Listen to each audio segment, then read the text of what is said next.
Pada diri sahabat Rasulullah SAW terdapat keyakinan hakikat sholat khusyuk wal khudu.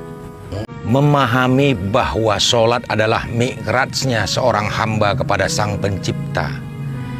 Memahami bahwa sholat adalah menghadapnya seorang hamba kepada Raja dari segala raja.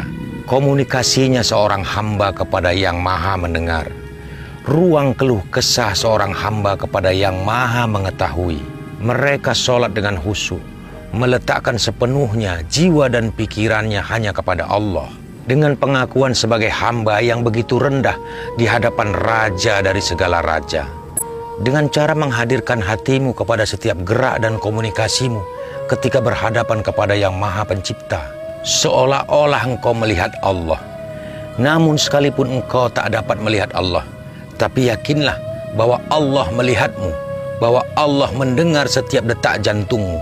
Ketika lidahmu mengucap Allahu Akbar, maka hatimu harus mendahului dengan mengakui bahwa begitu kecilnya kita di hadapan Allah yang tiada banding.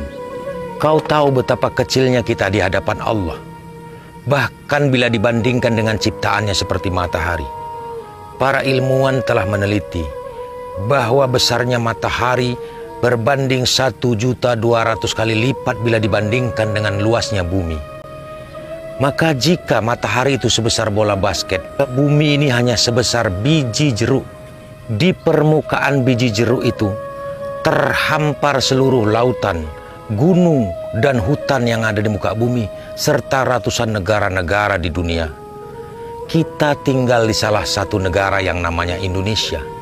Coba kau bayangkan, Lul, terhadap matahari saja kita begitu kecil.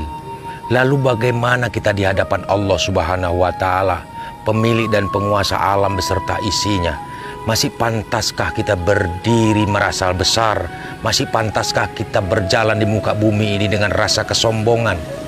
Ketika kita ruku, lidah kita mengucapkan Maha Suci Allah, Tuhan yang Maha Agung.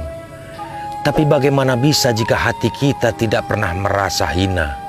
Ketika kita sujud, lidah kita mengucapkan Maha Suci Allah, Tuhan yang Maha Tinggi. Tapi bagaimana bisa jika hati kita tak pernah merasa rendah di hadapannya? Inilah yang ditakutkan oleh baginda Rasulullah SAW. Kebanyakan sholat kita hari ini tinggal bacaan dan gerakannya saja. Rasulullah juga mengatakan bahwa sesuatu yang pertama kali akan ditarik dari bumi ini adalah khusyuk seorang hamba di dalam sholatnya. Sehingga ketika nanti seorang hamba menuntut balasan dari sholat-sholatnya di dunia, maka Allah akan campakkan sholatnya seperti kain buruk ke wajahnya.